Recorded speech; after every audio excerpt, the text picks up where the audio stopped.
Hi there, guys. Well, welcome back. We've just worked on 4C, which was a lot of work on limits of functions when we're talking about the domains being defined to be real domains. Now we're talking about the limits of sequences. So we're now allowing x to equal to natural numbers. Now, basically, all of the properties of limits still work with natural numbers as well. It's just that we now no longer have continuous functions.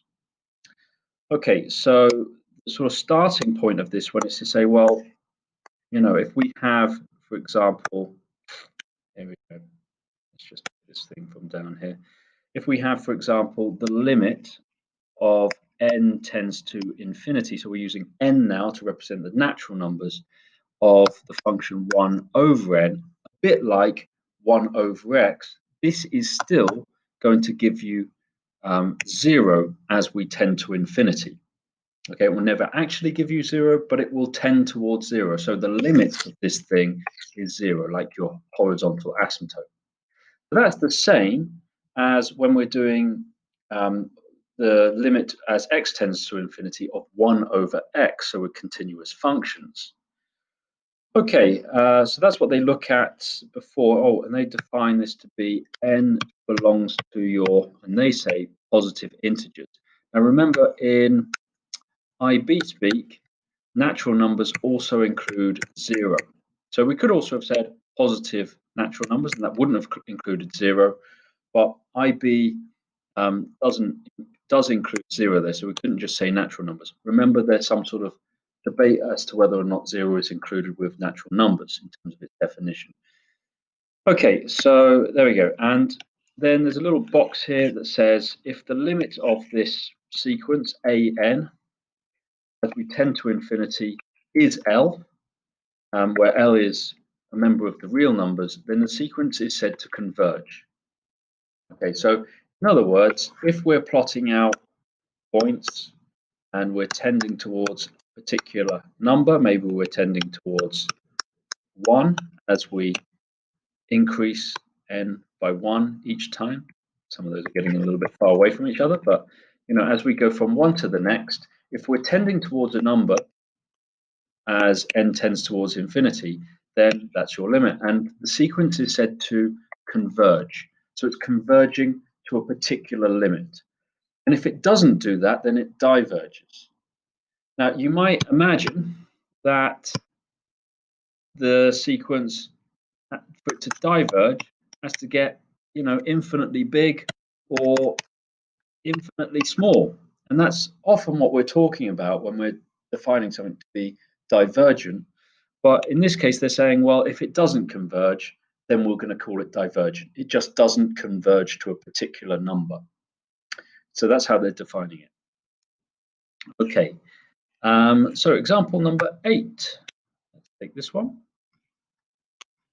And it says, determine whether each sequence is convergent or divergent. If a sequence is convergent, give the limit of the sequence. Well, we can see that this one here is definitely not convergent. And under their definition, that means this must be divergent. Let's just check that one through. Yeah, they're saying it's divergent. It does not converge to a particular number. Now, we can sort of see that one pretty obviously because it's just oscillating between numbers. Okay, and for this one here, for part B, we can see that this one is getting closer and closer to 0 in this case. Now, they're not necessarily defining this one. They're just saying that when you divide by 1,000,000, when you divide by 1,000,000,000, it's going to get closer and closer to 0. Now, you could define the function. I think the function here is defined for part B equal to that 1/10 to the power of, we times it by 1/10 each time. So this is our common ratio. Our first number is 1/10, so we're doing 1/10 times by the common ratio, which is 1/10 to the power of n minus 1. Okay, that should be our function in this case. Let's see what they've written. Yeah, they've essentially got the same thing. I've just used the formula there essentially for geometric sequences.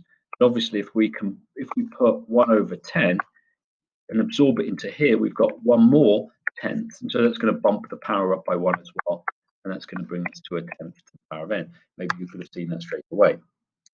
Okay, now if we're saying here that we've got the limit as n tends to infinity for a 10th, 1 over a 10th, and to the power of n, well, we can bring the power of n onto the inside, and then essentially we can just say that that's equal to 0, because obviously 1 over 10 to the n, well, 10 to the n is going to get far closer, quicker to infinity, much quicker than just having 1 over n.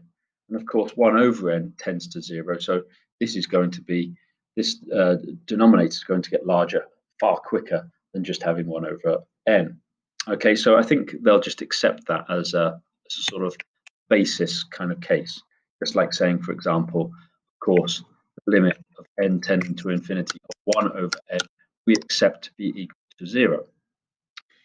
Okay, so let's have a little look at that. Yeah, I mean, they haven't done anything more there than just state what the function is. So they've just said that it's convergent. Okay, for the next one, for part C here, we can see that this is just going up in 2, so this is divergent.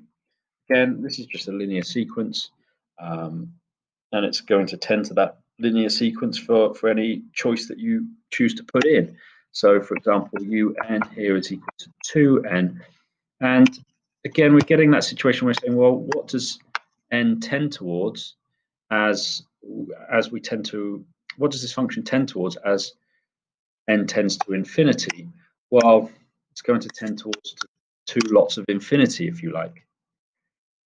Okay, so it's going to become infinitely large. Now, for part D, again, I think the book does no more than say, of course, you can see that this is convergent to 2.4. Now, you could expand that out a little bit. That might be a nice little investigation to say, well, how do you actually write a function for un here? Well, we could split that potentially into 2.3 plus 0.09, and then we've got 2.3 plus 0.09 plus 0.009, and then we've got 2.3 plus 0.09. No, you can see how this one is continuing. Okay, and so, you know, for each of the terms here, it's going to be the summation of 2.3, which is not going to change. Okay, so when you take the limit as n tends to infinity, it's definitely going to have this sort of base of 2.3, but then we're talking about the sum to the sum of a series here and a geometric series.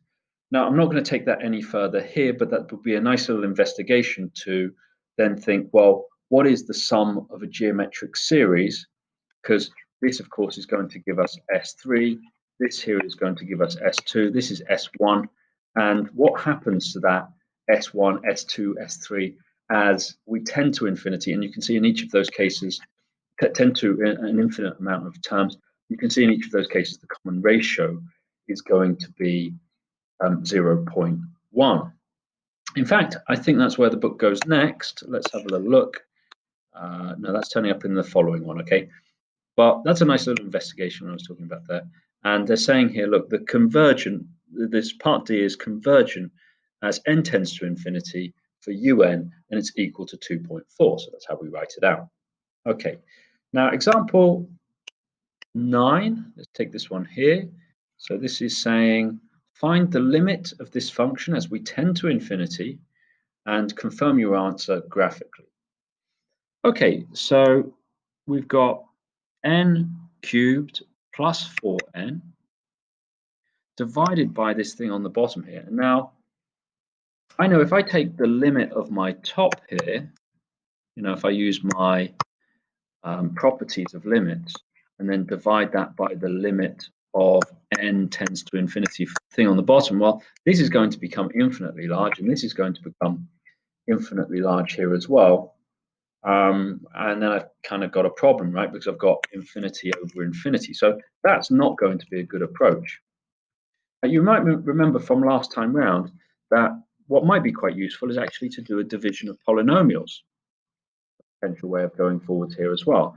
Or you also might remember that if you're leading power of n, just as before when we had our leading power of x being the same, then what we can do is divide both of those terms by n cubed, right? So we're going to divide both of these by n cubed. We're going to do the same for the bottom here as well. We're going to do 2n cubed over n cubed minus 1 over n cubed. And there we go. Now we can say as n tends to infinity. Now you can see, of course, this is going to give you 1. This is just going to leave you with the 2 there.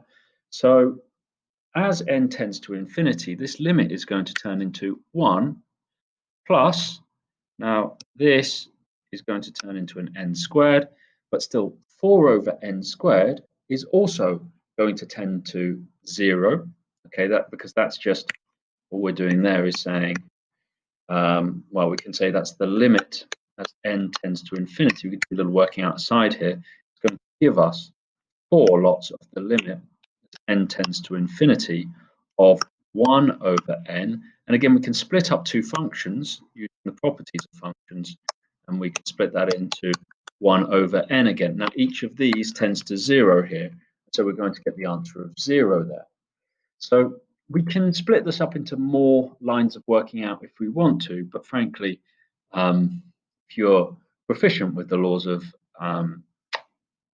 the laws of limits, then you can simply put in here 1 plus 0 and 2 take away 0, and then we've done our limits there, so that can disappear, and we're getting the answer of a half. Okay, now again, in an exam situation, you want to give enough demonstration of your working out to show that you understand, but again, it depends on what they're asking you to do. If they say prove something, then I might add a couple more steps there. Let's see what they're doing in the book. No, they're doing the same as what I've done. Okay, so they're not overworking this one, but they are showing that step, and that was an important first step of dividing all of your terms in the numerator and denominator by n cubed. Now it says confirm your answer graphically. Well, you can come up with functions in your statistical table on your GDC, and then you can plot those functions. So you can check out how to make a sequence in your GDC, and I mean you can just Google a little video on that one. Sorry to not give you any GDC help there, but you can put that into a statistical table. It's not too tricky to work out, and then you can plot that graph as well, and it will give you something like this. I mean, you can see that this is by the looks of things taken from the TI Inspire, and so that the graph there is giving you all of your discrete points. Okay, so that's what your graph is going to look like. You can equally come up with a table of values for that one and then plot your values too. Excuse me. Right, so a little bit further, this is actually the last question on the limits before we then go into the differentiation, the exercise 4D here. But this bit here, just a little reminder, talking about in chapter 1 when we talked about geometric series, when we had the sum to infinity for a geometric series, so the sum of a geometric sequence, when we have our sum to infinity, as long as our r is between -1 and 1, which is what this is saying here, the modulus of r is less than 1, then this term here is going to become infinitely small. And that's what they're showing you here as well. They're saying, well, this is just going to become this because the limit as n tends to infinity of this thing, so the limit as n tends to infinity of r to the power of n is equal to 0. Now they're just going with that there. You could potentially find a particular case. So you could say, for example, you've got the limit of n tends to infinity of, let's say, for example, 0.1 to the power of n, again gives us 1/10 power of n. And when you bring your n on the inside of a tenth, 1 to the n is the same thing. So you get this. That would be the limit of n tending to infinity of 0.1 to the power of n. So that's our r is equal to 0.1. That would equal to this. And again, we can just state there that that's equal to 0, as we've stated before. That's clearly equal to 0. Okay, and we're allowed to state that. Now, that's true for all r less than, all r in between -1 and 1, or where the modulus of r is between -1 and 1. Now, there's no proof of that one given. They're just saying, well, this is true, and they're not really overplaying this one at all. They're just saying, well, we can go directly to this. Okay, so we can use this then. So the infinite geometric series, or in other words, the sum of the infinite geometric sequence when r is less than 1, so when the modulus of r is less than 1, and when r is not equal to 0, we find that the series converges to this infinite sum here.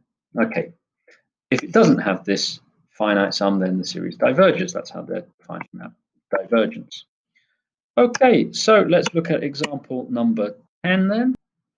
So this one says, determine whether our sum to infinity, so starting importantly with n is equal to 0, so this function here converges. Determine whether this converges. Well, first of all, we can say that this could be split up into two fractions.